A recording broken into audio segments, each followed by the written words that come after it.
Hi, Tony the Dusty Woodworker here. I've been watching YouTube videos for quite a while, and I've seen a lot of woodworkers do some really fantastic projects, and I gotta say I'm impressed. A lot of those videos have been edited so that you don't see what mistakes they've made. And to be honest, I do the same thing. If I make a mistake, well, let's just edit the video and cut it out. Well, this is my cutting board that goes on the table saw. Let's say the board is warped, and I'm exaggerating here, but I can clamp it down to this board, run it across the table saw, and get a nice, clean, straight cut right along the edge. I get a straight edge, so when I turn the board around, I can get another straight edge using the rip fence.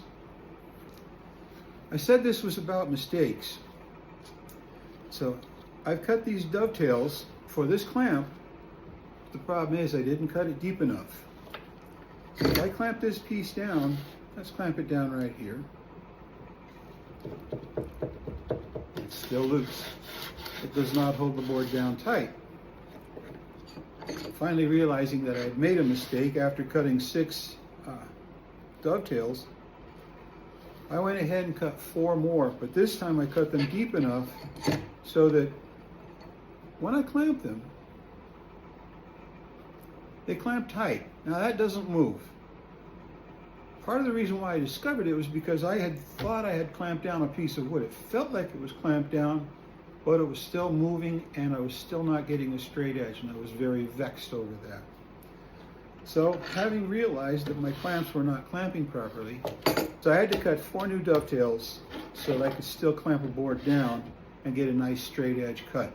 And of course, this goes in this way, and the part gets clamped down so that when you cut it, you get a nice straight cut along this edge. Not that I want to cut a short piece like this. I have some logs and other stuff that I have ripped down into planks. And sometimes I need a piece to be square. So this jig is going to help me do that. But the moral of this story is, use scrap pieces and make test cuts and make sure that everything is tight when you're done. I'm Tony the Dusty Woodworker. Thank you for taking your time. Have a good day.